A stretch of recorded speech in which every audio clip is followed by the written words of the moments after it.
both now on YouTube and you in Facebook. Okay. Today's a big feast. Today's the feast of Mary Help of Christians celebrated today because it was yesterday, because it's on the 24th.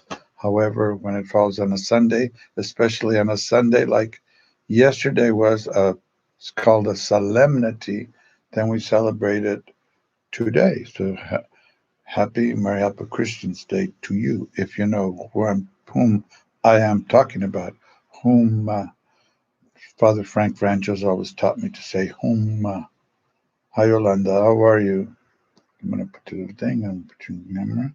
Oh, let me see. Ouch. Ouch.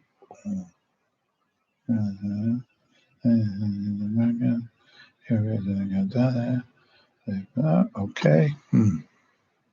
Yes. Okay. There's Lisandro. Hello. Albor Bosco. Oh, I shouldn't say last names. No last names. So today's the Feast of Mary Help of Christians. Our Madonna, Don Bosco's Madonna. So it's a special day for us. And it's also a special day for the nation because it's Memorial Day weekend. So I'm sure you're all having barbecues and stuff, maybe, um, or at the beach. A lot of people went to the beach. And be careful. People don't realize that, okay, fun, and then what happens after that? It's like when you commit a big, fat, mortal sin, and then it's, oh, exciting, and then all of a sudden you happen to die without telling God you're sorry, and then he still gives you another chance. Before you go to hell or to heaven, he will speak with you. He's not going to just go, hey, bye. He loves you, so he will speak. Say, are you sure you really want to go? I'm giving you this chance. Listen to me. And just before you go somewhere, you're going to go, your spirit, he'll talk to you and he'll give you lots of love and all that. And if you're really not into him, you'll say, I don't care. I don't want to be into you, God. Bye. And so there you are, made a hell for yourself. But God is good. God doesn't want us to go to hell. He's working his darnest to help us get to heaven. He does. Totally. No strings attached. No, if you do this, I'll do this. Nope. Just total LOVE. Okay, so where are we now? Yeah, we have a special program today. We're going to find out where this title came from, Our Lady Help of Christians. We think it was maybe at the Battle of Lepanto, most people really, with St. John Bosco, but that's not true. It's way before the Battle of Lepanto and way before St. John Bosco ever invoked her as our patroness and our founder. He said the Virgin Mary founded this order, okay? And he believed that, and it was really true for him, and it's really true for us. So, welcome. And, oh, of course, we're having a problem over here on this side. Okay, you're back. So, we have, okay, our joke for the day. Okay, it'll be scholastic because they're off of school, so I want to remind them that about school. Remember when you were in school? Well, I remember when I was teaching in a school and I heard this little conversation between a young man and a young lady at our high school. So this boy is complaining about the principal. Goes, this principal is so dumb. This is not. You won't know what school I'm talking about. Okay, because it's not really true. It's a joke. Okay. So then he says, this principal is so dumb. And it goes on, and the girl's listening to him. And then when he's finished, he goes, do you know who I am? And he goes, no. And he goes, I'm the principal's daughter. And he goes, oh. And then and then he tells her, do you know who I am? And she goes, no. And he runs away. So that's a little humorous story, when not guffaw type of a. Well, then we had this coach, okay, and he was kind of okay. So here we are. So he goes, okay, class, today we're going to play a game. Now, when I say a fruit, okay, you run to the right side of the court. And when I say a color, you run to the left side of the court. You got it? And the kids go, we got it. We got it. Okay, so remember, class, this is the coach talking. And he says, remember, okay, so y'all remember what the law was. When he says fruit, you run to the right of the court. And when he says a color, you go to the left side of the court. So that he asks, you got it? And the whole gym class says, yes, we got it. Then he goes, okay, get ready, get set, orange.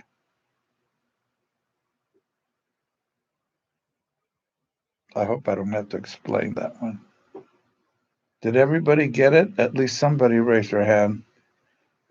Like which way to go, because forget it. Okay, so those were the little humorous stories for the day. Probably didn't make you feel sadder. But so today is the feast of Mary Help of Christians. And remember, we've been saying the novena to her. And I tell you, it's just, I told you about Batman. And did I tell you about Batman and Don Bosco? Yes. How many of you put down yes right here, or press on a little? Okay, look, you have those little things you can press on the bottom, and some of them are little happy faces. Now, if the way to answer me is this, just press the little hearts if you mean yes. And you see those little faces down there that are kind of like yellow and orange and are not happy? That's a no, okay? So, how many of you have heard the story of Don Bosco and Batman? Press the little heart. Don't everybody do it at one shot, all right, guys? No. Hi, Marty. Okay. Anybody? Nobody? Nobody remembers the story? No. Good. Thank God somebody put a little face goes, no, no, no, no. So you're not going to believe this, okay? But this is my favorite story because um, this man came and told us a story when I was in high school. And I had just graduated and they were just planning this thing on television. And he was a friend of one of our priests. And you're having difficulty with the sound. Is anybody having difficulty with the sound? Please remember, if yes is a little heart and no is the little face that's angry and it's kind of orangish. Okay, so Gloria, you're having difficulty with the sound. Anybody else having difficulty with the sound? Little hearts mean yes. Little angry faces means no. You just have to touch it. And I don't know if any of you have those little emojis. I have an emoji I made of myself. Somebody said no, they're not having a problem. Somebody is having a problem. And then somebody is not. What is going on today? Hi, Maite. Okay, so how many of you have not sound is good? Thank you, whoever you are. 1622, who's 262609? Who's that? Oh, okay. So anyway, okay, here it comes, and some of you have not heard this. Prayers help. Okay, and this is what I'm going to say. Number one today, my niece. Okay, my niece Barbara, who's my niece. Oh, hi, Jesse. I get it. Thank you. So my niece, Barbara, has a daughter, Kristen. Barbara is amazing. She was one of the first motorcyclists, racers in the world of racing. And she's a wonderful racer, bike racer. In the old days, now she drives a huge 16 wheeler. She's one of my favorites, my favorite nieces. And so her daughter got really, really sick. She had 100, and she's I think in her 40s now, late 40s, something like that, maybe. And her daughter, my great niece, she all of a sudden felt very, very ill. Her temperature went up to 107, and she had meningitis, they found out after a while.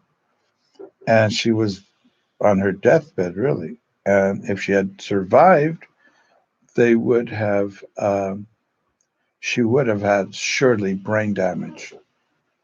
Well, we started praying for her. I don't know if you remember Kristen. We prayed for her a while ago, and she's been in the hospital since ICU. And guess what? Today, okay, well, really beginning yesterday on the Feast of Mary Help of Christians, she's now in a regular room in the hospital. Can you imagine that? They still have to work on her meningitis and with a lot of antibiotics and things like that. As far as I know, I don't know anything medical. But yeah, thank you for your prayers. I mean, it's amazing. 107 temperature. I had 105 once. That's why my mind is like it is, I think. But other than that, yeah, that's not the reason. Okay, so what I'm going to do today is I'm going to tell you the story, first of all, since some of you have not heard it, about Don Bosco and somebody that was a hooded superhero. Okay. Oh, and Gloria, the kidney transplant was successful thus far. Oh, that's nice. This is Gloria Trinidad, and everything is doing well for her and her family. Thank you, Gloria. We'll still be praying for you. Boy, these things, amazing. So back to Don Bosco. If you don't know about Don Bosco, look him up in a movie on EWTN or get the movie. I think I keep on showing you the movie. It's a very good movie. It's a very good representation of the life of Don Bosco. I don't have it here. I had it here, but I don't know what happened to it. But it's a great film, and he's a great saint, and I'm proud of him because I'm a Salesian. But he's just amazing. He was amazing. Now we're the second largest order in the world in so short a time. Remember Bishop Fulton Sheen? He was a preacher, and he said, "You are growing like the miracle of the loaves and the fishes." That's what he said about us, and he's a very holy man. Um, Hi, Rodrigo. And so let's tell you the story about Don Bosco and the superhero. In the early 1900s, there was a man called Neil Hamilton. Look him up, Google him. And Neil was one of those very, very famous stars, like the ones we have today. Um, you know, the lover, the main star of those, excuse me, silent films, and and he was very successful, and he was he was um, he was known, very well known for those early movies, and then he moved into sound, and he was because sometimes when they had no sound, you didn't know what these actors sounded like. So if they went from hi to hi, how are you? How you doing? Well, that was the end of their career. Okay, sound. So then, well, he had a great voice, a great speaking voice. So he kept on going in the film industry. Great actor. Hi, Ryan, and hi, Jose, and hi, Patricia. And what's interesting is that he was getting roles right and left, and all of a sudden they started, not coming in so much as he started getting older, of course, like it happens. And but in the 1930s and 40s, he was the nemesis of Tarzan. So he was the guy in the nice brushed back hair that was the enemy of Tarzan. So he was still pretty big. And then about the 50s, he started going down. Okay. His finances were in trouble. By early 60s, he was thinking of committing suicide. So he left his little mansion in Beverly Hills and started walking toward UCLA, where the hills are pretty high up there. They were. Now they've been leveled for freeways or whatever. And he was going to go up and just, I guess, take a dive and kill himself. So he says he was just walking. Of course, he was very disturbed, didn't know where he was going really. And All of a sudden, he bumped into this door. He doesn't know how, this big, huge portal. So he knocks on it. Just something made him knock on it, and a priest comes out. He goes, "Hi." And he was Catholic. So he says, "Father, hi." And he starts breaking down, and the priest says, "Come in." And he tells him the whole story. And he goes, "Come with me. There's this relatively new saint I think you'll enjoy." So he took him downstairs where he had his private chapel. And lo and behold, in front of him was a picture of this beautiful saint, nice smile, Saint John Bosco. And he wasn't even a Salesian, this priest. And so he was the chaplain of the center, the Catholic Center at UCLA, the Newman Center. Amazing, huh? And so he says, "Look, I have a novena to him. You pray this thing, this 9 days, and something good's going to happen. Don't worry, just chins up and things will get better." So he goes, he didn't really believe it. So he went home and he started the novena prayers. And at the end of the novena, on the ninth day, he gets a call from his agent. And he hadn't heard from him for a long time. The only thing he heard from him was, "No, we don't have any more roles for you." No. And this time he says, "Neil, guess what? There's a role open for you." I mean, it's kind of a silly, dumb show. It probably won't even make it, but at least it'll bring you some money for the time being. But the thing is, you also have to buy your costume. You have to buy your clothes. And he goes, "Oh my God, okay, fine. Give me the address and I'll go there." And so he wrote all the address, all the information. And then he's there at home and his wife is there and he goes, "What am I going to do? I don't have any money. Do you have any money?" "No. And our savings are all tied up in the bank and all that. So I don't know what to do," etc. They didn't have plastic money in those days. So he says, "I'm going to go anyway. I'll go to the halls. I know I bought things off of them. Maybe they'll give me a deal. I can pay them later." So, somebody's texting me. So he goes to that one of the biggest suit stores, clothing stores in Hollywood, and he go, "Hi, Russ," and he goes into the store, and as soon as he opens the door and walks in, the salesman at the counter goes, "Are you Neil Hamilton?" And he says, "Yes." And he goes, "My wife adores you. Oh my God." He goes, just sign, give me an autograph and you can have anything you want free." Oh my God. It just floored him. So he gets two suits. He just needed two nice. He was supposed to be an executive. He didn't really know his role. So, so then he goes to the studio and guess what the program was? Batman. The 1960s, early 60s Batman. One of the most money makingest shows of the time. And he played the commissioner, Commissioner Gordon, I believe it was, but he played the commissioner, the guy with the white hair. Okay, that you still see him in reruns. Sadly, he's been gone from this world for quite a while, since the last century. But isn't that amazing? Don Bosco and Batman, who would know? Well, of course, I don't know if you know, we were responsible for bringing the Lakers from Minnesota to Los Angeles. Did you know that story? No. And how do we prove it? Just look at the official band of the Lakers in the early 1960s. Guess where the band came from?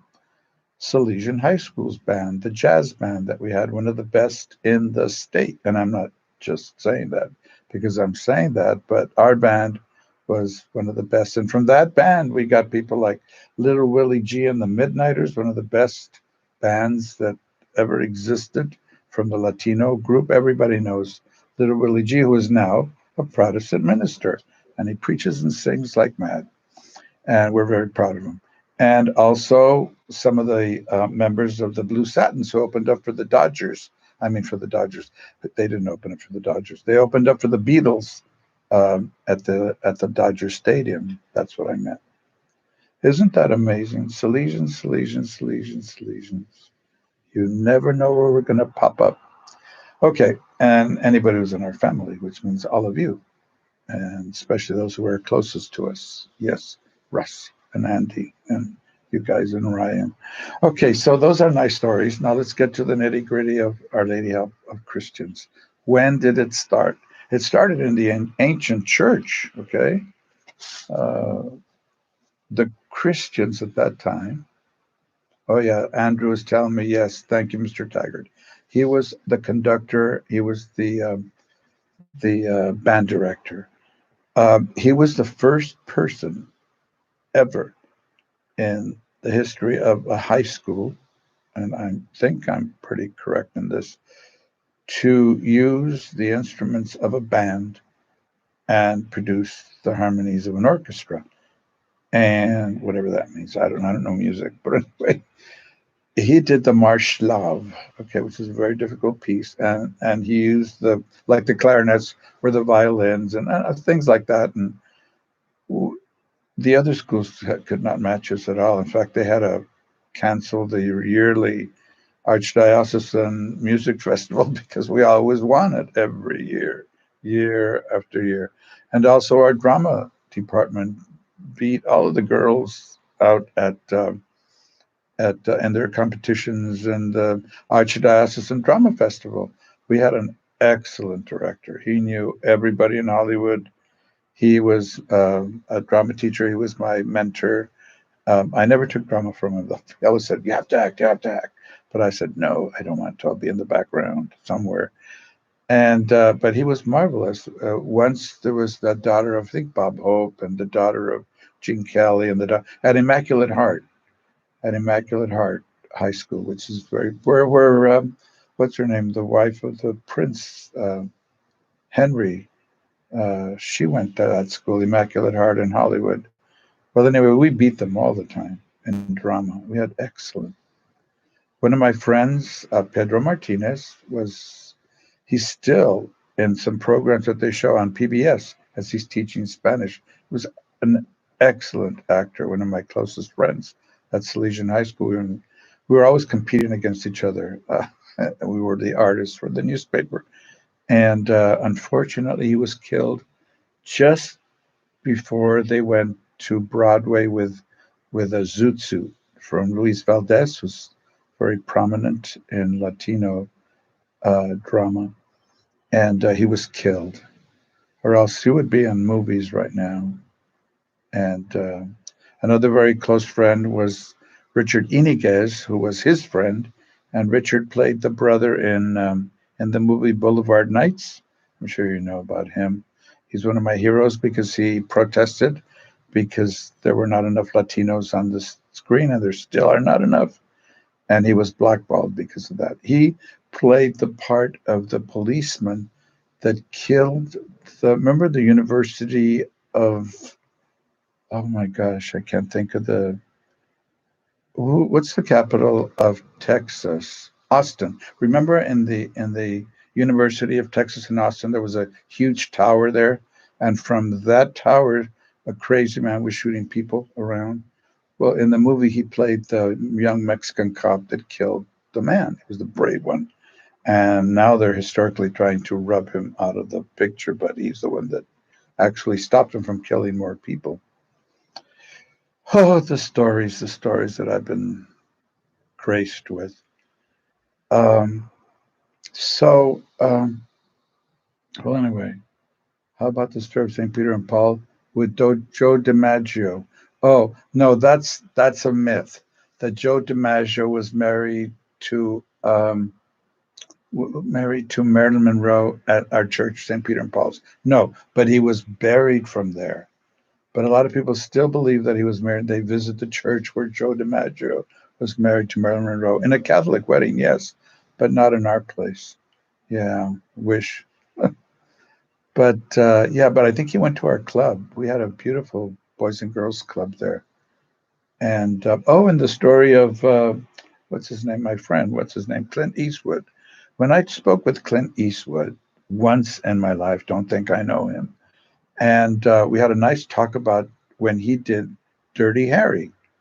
And when he did Dirty Harry, he was looking for someone or the company was looking for someone to play the priest, and they had somebody in mind. But then they met Father Mazzuero. If you know this priest, he was a Salesian priest. He was the pastor there. And Father Mazzuero had this loud voice, and he had this really great accent. It was a great Italian accent. He'd go, "Hey, Jesse, how are you? How are you doing? Fine." That sort of voice. And so John Eastwood liked him. So he says, put him in the movie. So they put him in the film, Dirty Harry, where it's at night, and Dirty Harry, well, the policeman, the detective. Clint Eastwood is on top with another guy, and they're scouting out this place so that there's supposed to be a killer that's killing priests or something, and supposedly he's on the other one of those rooftops. So they're waiting, and the priest is closing the big portals in the church, and that's Father Mazzuero. And so Clint Eastwood, I met him at a opening of a huge theater where I was putting on plays and things, and they were dedicating it, and the Penny Club band was playing. It was beautiful, and so they invited us to a party at this nice little ancient mansion downtown in Watsonville. So he doesn't like crowds. He says, "Oh yeah, yeah," and then he walks out. So I followed him, and I told him, "Clint," and he goes, "Yes, Father," and I go, "Do you remember?" "Oh, Father, yes." He remembered him, and he goes, "How's he doing?" I said, "Well, he's really ill, and he's passing away." And he goes, "Oh," he was really sincerely uh, hurt, and, well, not hurt, but compassionate about the whole incident. And so, so we spoke, and he goes, "Yeah, well, what can you do?" And he was a great man. And I said, "Yeah, and that was it. But it's neat." And he remembered when Father went up to him after the filming, he said, "I want all my kids to go see you." We had a school there too, a grammar school. And then Clint Eastwood said, "Father, it's rated R." "Okay, no, I don't want no tickets." Okay, so anyway, somebody just told me, what about Father Carmine? Father Carmine was my director, not director, principal, when I was just a young kid off the block, and I was teaching. You're not going to believe this. They never do this now, but they did in those days because we were called servants of the Lord. And I mean, I'm talking really servants of the Lord. I was teaching Latin 1, Latin 2, Spanish 2, which I had never taken in my life just because I spoke Spanish, English 1, religion 1 to 2 classes. And this is all in about 2 years' time. And so when did we have time to prepare? Because when we also had 60 kids in a dorm, and we had 35 kids in the dorm, another person had, we just had a lot of work. It was day and night stuff. I'm sure some of you went through it. Hi, Ernie. Remember we through it? Remember the earthquake, Ernie? Yeah, that's Brother Ernie Martin. I won't say the last name. Okay. I don't say last names. So anyway, yeah. So um, uh, Father, yeah, Reverend Father Viro Carmine. We used to call him Carmen. That's Carmen. Okay, that's his name. I mean, Ine, Carmine. But then it changed it to Carmine. It was Carmen, and we called him Carmen. And then all of a sudden it became Carmine, like he wanted it to be, I guess. I don't know. So his father was very nice. He became the provincial of our province, which means the number one guy. He's the one that saved my life. If it hadn't been for him, I wouldn't be here talking to you, really, truly. So I really loved him. But when he was a little boy, he lived in Hollywood, and he knew, all of you that are my age and older, he knew all of the beautiful women that we fell in love with from the 1940s on. He knew all of them. He lived just blocks away from this house where all these young actors, Rita Hayward, all these famous ones that you hear about, um, he knew them, and they liked him. And he was in a movie with Bing Crosby. He was a little altar boy. Talk about coincidences. Becomes a priest. But he was a little altar boy, and he was also in the choir that was singing with Bing Crosby and Going My Way. And I think also in the Bells of St. Mary's. I'm not too sure. But he is in the other one, Going My Way. And amazing how Salesians, you never know where they're coming from. Hi, Ernie. Ernie. Ernie has a wonderful family and a beautiful mom who treated my mom very well. when they both went over there in the 1965, when we received our cassocks, and 65, 66 around there, and it was a beautiful day. And my mom was really royally treated by Ernie's mom, and I appreciate that. He owned his mom and dad owned a beautiful grocery store just down the block from here. Well, further way down there, but amazing, huh? Wow. So anyhow, yeah. So we've been making the rounds in all these little places and next thing. Well, let's go with Mary Help Christians. How did I get to that spot? Oh yeah, miraculous things happen when we say sometimes a novena that we appreciate and we like, and then after the 9 days, usually what we ask for happens. You know, either right now or then or like it happened to Neil Hamilton or like it happened to my niece who had 107 degrees and had meningitis, and they thought she was not going to make it, and she did. Just yesterday she started getting well. Today she's just in a separate room now, whereas before she was in ICU. Now she's in her own little room, getting better, I hope. So thank you for your prayers. Prayers do help. And there's Barbara. Her mom is watching. Hi, Barbara. We're still praying for her, my niece. This is the mom of Kristen, who was in the hospital, still in the hospital. We're praying for her, Barbara. So now let's find out about Mary Apple Christians, and ooh, not too much time left. So Oh, I already told him about my brother serving in 3 wars. Yeah, today's Memorial Day, and somebody says, "Your brother, my brother served in the army." Well, first he went in the Navy. He landed in Normandy. He was 15 and a half or 16 years old. No, he was about 16 and a half when he landed in Normandy. He ran away from home. And then he fought Germans, of course. The Nazis, not the Germans, the Nazi Party. And then he went into the army after he was kicked out of the Navy. Well, not really, honorably discharged. And then when the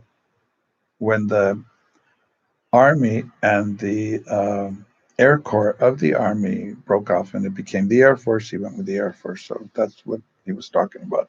Thank you. Happy Memorial Day. Okay, history of devotion to Mary Help of Christians in the ancient world.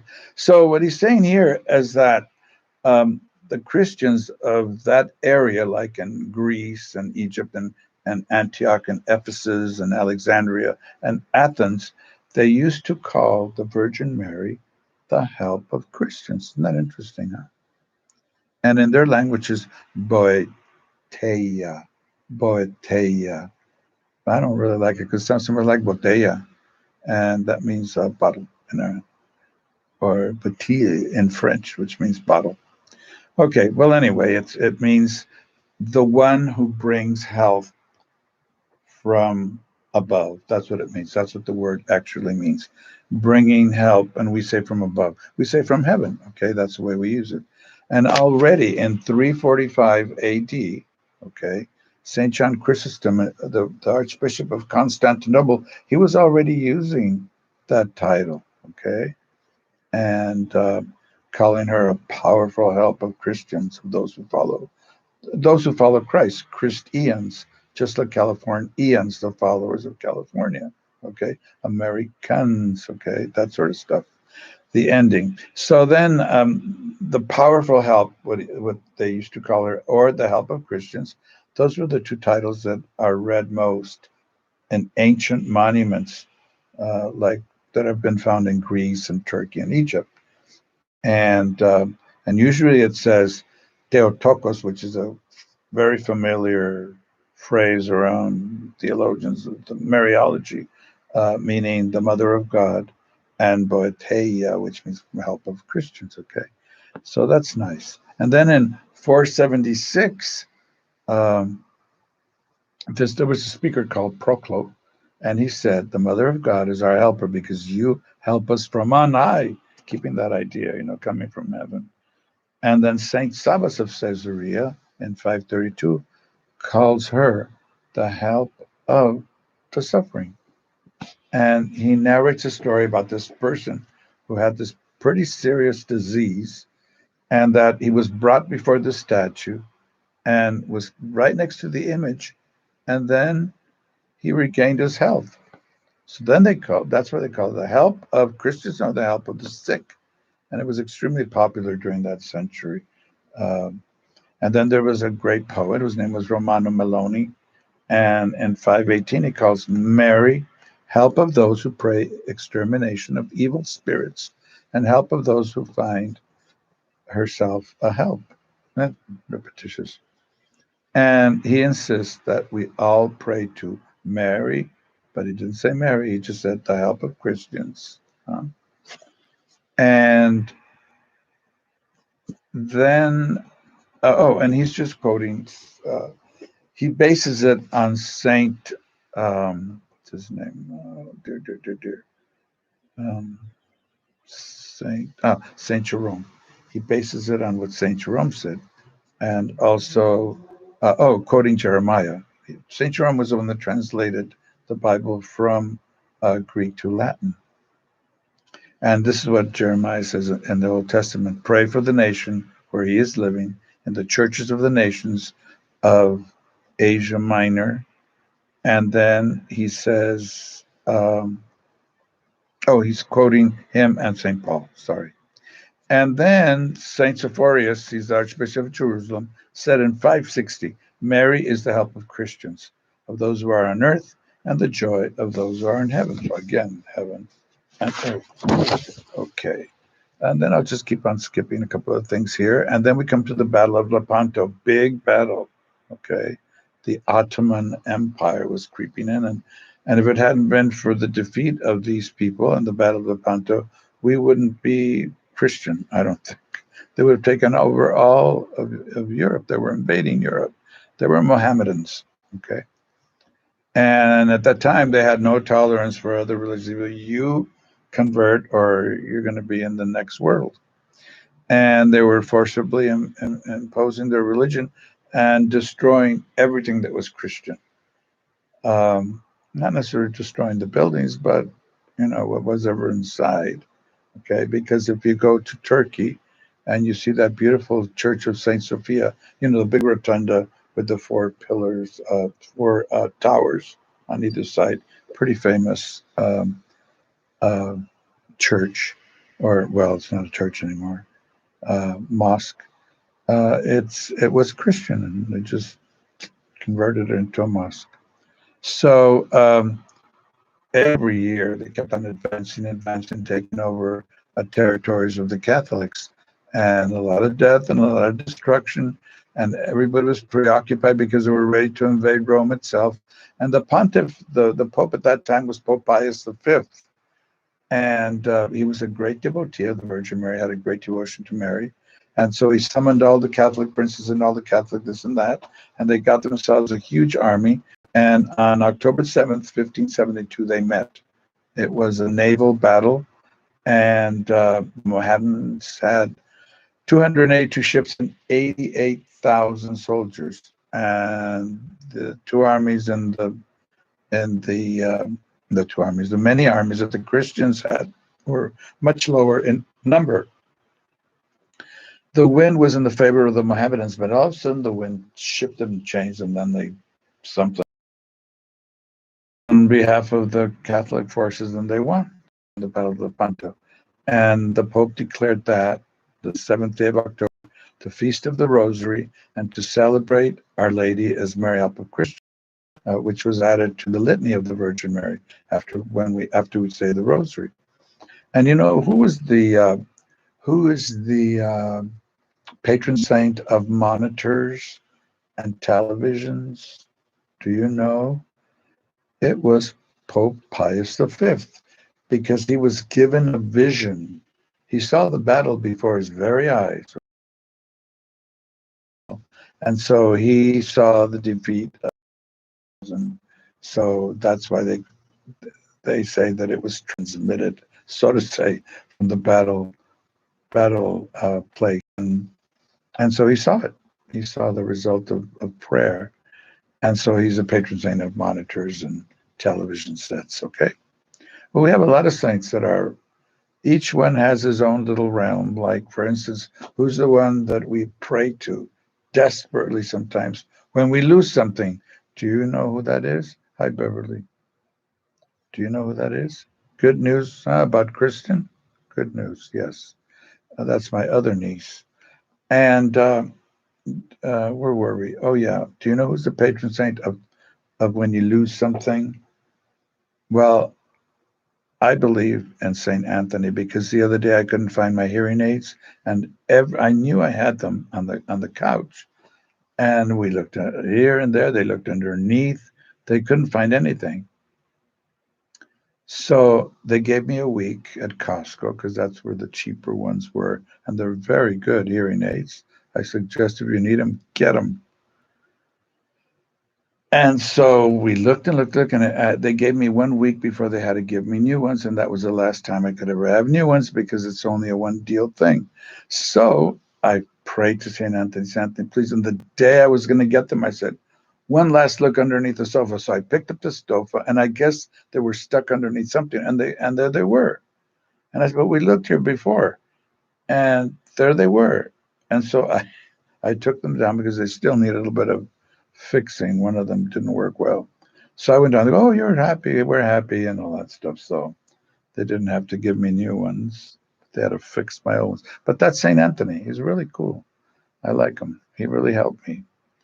Okay, so finally we get to Don Bosco. And Don Bosco was the one that really popularized throughout the entire world the love for Marialpa Christians. And he says that she founded the Salesians, remembering the dream he had. Remember, we talked about that when he was a little boy, 9 years old. He had that dream, and that she's the founder of our society. And we're the second largest order in the world. We're, I think, like 13, 14,000 Salesian priests, not counting all the nuns that we have and all of the cooperators that we have and all the hundreds of thousands of students that we teach and we educate in colleges and things like that, and clubs that we have throughout the world, especially working for those in need. That's what our work really is. But we also praise other groups, like for instance, um, the priest that's in charge of gangs in Los Angeles, who's doing a marvelous job. His name is Father Greg. I suggest you look at their site, their internet site. It's called Homeboys Industries. Look it up. You'll be amazed. He works with really hardcore gang members, and some of you know him here. I'm talking to people from L.A. Father Greg. I forget his last name. I wish I could remember it, but I went to school with him at Berkeley. Little did I know that the person I was sitting next to in class was going to be internationally famous. Father Greg Boyle, that's what his name is. Father Greg Boyle, Boyle. Look him up.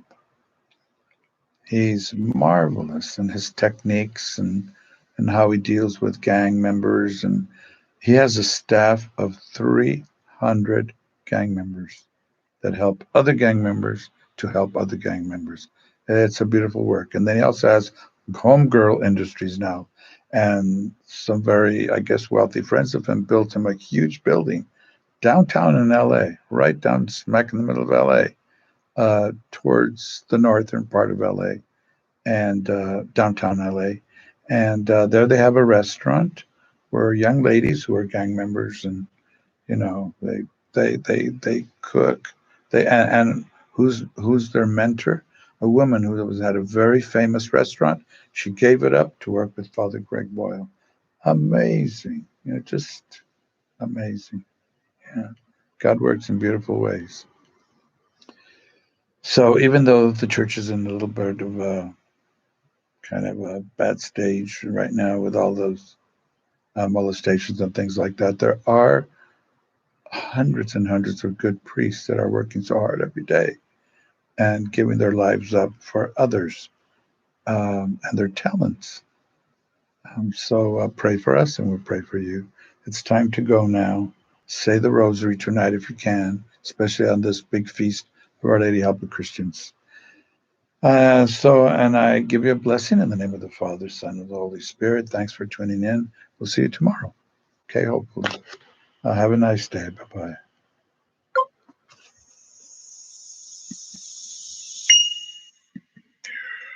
Hello.